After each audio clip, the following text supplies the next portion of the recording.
Good morning. This is day 3 और आज के हमारे टॉपिक्स हैं Russian revolution and world wars. ये मॉर्निंग ब्रीफिंग है। रशियन रिवॉल्यूशन में बेसिकली क्या क्या हमको चीज़ें पढ़नी है, तो we have causes, course, impacts and major events. ठीक है, अगर सबसे पहले हम देखें तो कंपेयर करके देखें, जैसे हमने फ्रेंच रिवॉल्यूशन में ओल्ड रिजीम पढ़ी थी, वैसे ही हमको रशियन रिवॉल्यूशन में भी ओल्ड रिजीम पढ़नी है कि किस तरीके से रशिया में जार्स के अंदर में रूल चल रहा था, किस तरीके का ऑटोक्रेटिक रूल वहाँ पर था, क्या धर्म के प्रति वो किस धर्म के प्रति वो थोड़े से इंक्लाइन ज़्यादा दिखते थे।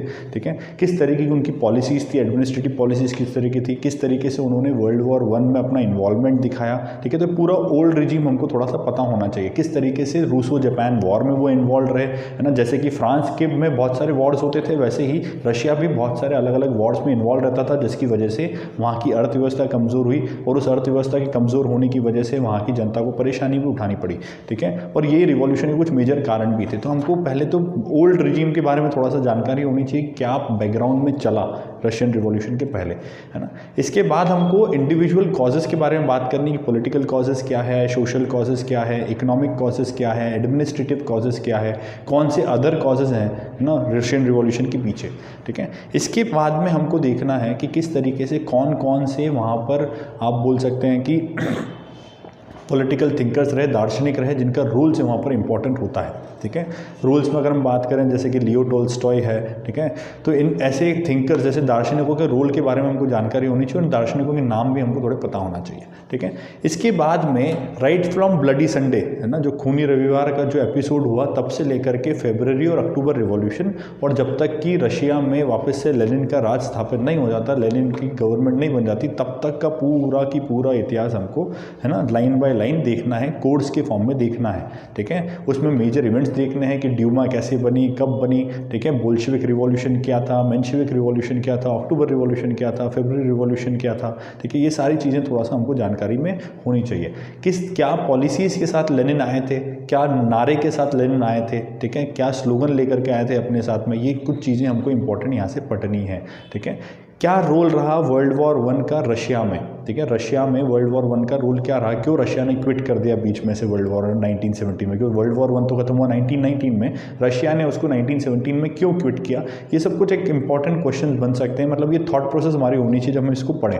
ठीक है, पास्ट में 2 क्वेश्चन पूछे जा चुके हैं, examine the causes of Bolshevik revolution of 1917 and discuss the causes of Russian revolution 1917, दोनों ही 15 मार्कर बने हुए। ठीक है, और दोनों ही कॉजेज के ऊपर बने हुए। तो इस बार थोड़ा सा हम फोकस रख सकते हैं कि इम्पैक्ट के ऊपर, जो कि अभी तक नहीं पूछा गया और पूछना चाहे तो इम्पैक्ट के ऊपर क्वेश्चन पूछ सकता है।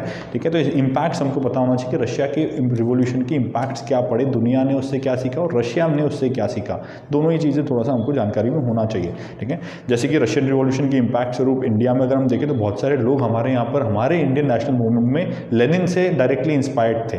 ठीक है, जैसे कि हम बात करते हैं रिवोल्यूशनरी ऑर्गेनाइजेशंस की, है ना, तो आप देखें, है ना, Bhagat Singh was inspired by Lenin, even Jawaharlal Nehru was inspired by Lenin and the socialist ideas that they were spreading in USSR. तो ये कुछ आइडियोलॉजीज है जिनसे इम्पैक्ट जो है इंडिया के अंदर भी पड़ा।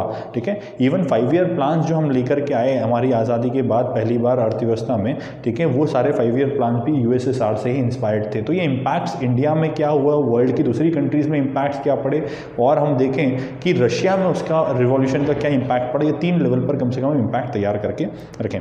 ठीक है, इसके बाद सेकंड जो हमारा टॉपिक है आज का, दैट आर वर्ल्ड वॉर्स, है ना। वर्ल्ड वॉर्स में हमारे पास 2 वर्ल्ड वॉर हैं, world war 1 and world war 2। दोनों में ही हमको causes, course, impacts and major events के बारे में जानकारी चाहिए। सबसे पहले बात कर लेते हैं वर्ल्ड वॉर 1 की। तो वर्ल्ड वॉर 1 में सबसे पहले तो हमको देखना है कि वर्ल्ड वॉर 1 स्टार्ट होने के पहले किस तरीके से क्या क्या घटनाएं चल रही यूरोप में।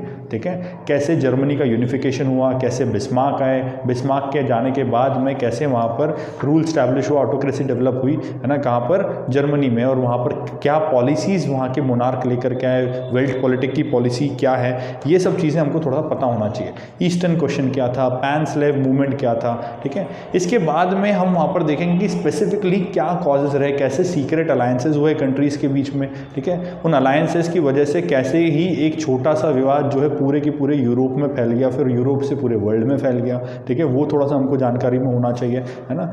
क्या इमीडिएट कॉज रहा वर्ल्ड वॉर 1 का, ये थोड़ा थोड़ा हमको जानकारी में रहना चाहिए। वो आर्च ड्यूक को कैसे मारा, आर्च ड्यूक फर्डिनेंड को किसने मारा, कैसे मारा, और क्या क्या इंपॉर्टेंस थी उस इवेंट की कि वर्ल्ड वॉर 1 शुरू हुआ। मतलब वो एक हमको महत्व था उस इवेंट की भी पता होना चाहिए कि वो ही एक ऐसा इवेंट था जिसकी वजह से वर्ल्ड वॉर 1 प्रारंभ होता है। ठीक है, इसके बाद सेकेंड फेज पे हमको प्रिपेयर करना है सारे इंपॉर्टेंट इवेंट्स। ठीक है, कि जर्मनी कब इन्वॉल्व हुआ, रशिया कब इन्वॉल्व हुआ वॉर में, इटली कब इन्वॉल्व हुआ वॉर में। ठीक है, इसके बाद में ब्रिटेन कब इन्वॉल्व हुआ वॉर में, ये पूरी की पूरी चीज़ें थोड़ा सा हमको, बेल्जियम कैसे इन्वॉल्व हुआ वॉर में, तो ये सारी फ्रांस, बेल्जियम, इन सारी कंट्रीज़ के इन्वॉल्वमेंट के टाइम ईयर्स हमको थोड़े से याद होना चाहिए और इनने क्या क्या किया वो हमको थोड़ा पता होना चाहिए।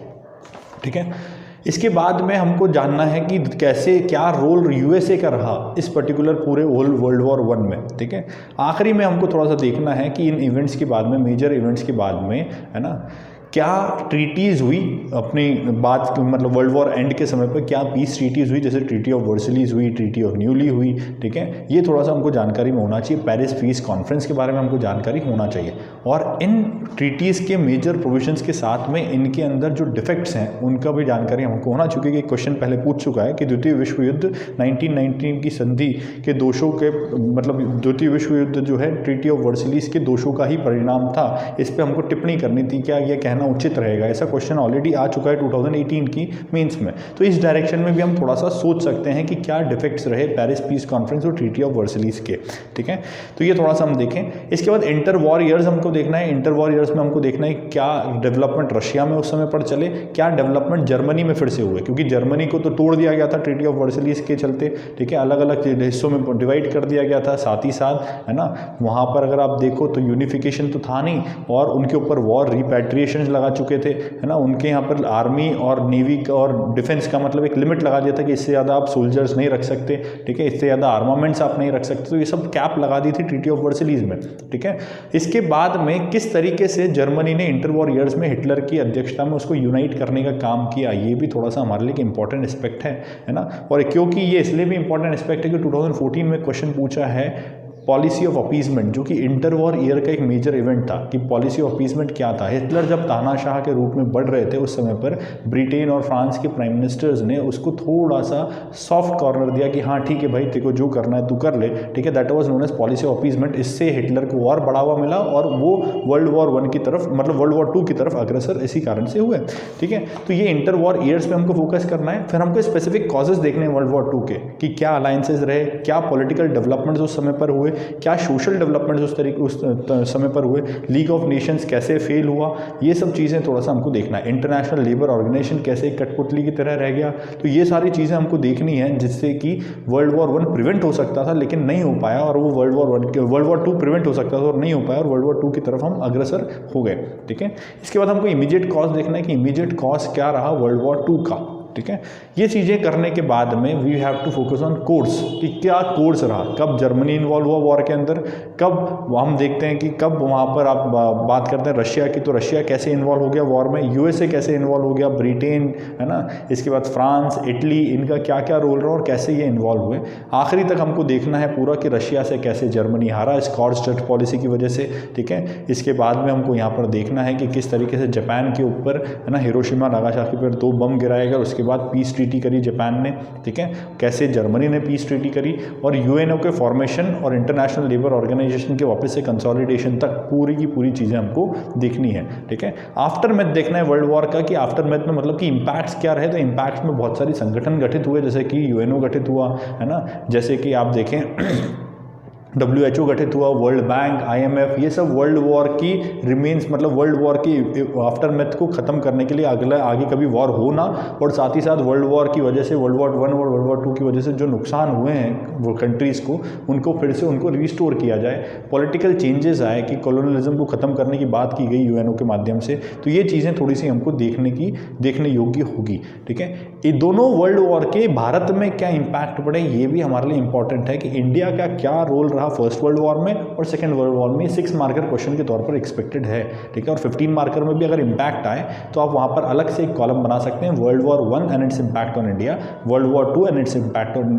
इंडिया। तो ऐसे करके आप वहाँ पर भी कॉलम्स बना सकते हैं, हेडिंग सब हेड्स बना सकते हैं, उसके नीचे आप लिखेंगे तो ज़्यादा अच्छा क्वेश्चन आंसर का रिप्रेजेंटेशन रहेगा। तो इस डायरेक्शन में आपको ये पूरा टॉपिक प्रिपेयर करना है, ठीक है। So that's all for today's briefing. आपको हम 12:30 पे फिर से मिलते हैं क्वेश्चंस एंड आंसर्स के साथ। Till then stay home, stay safe, stay online. Thank you.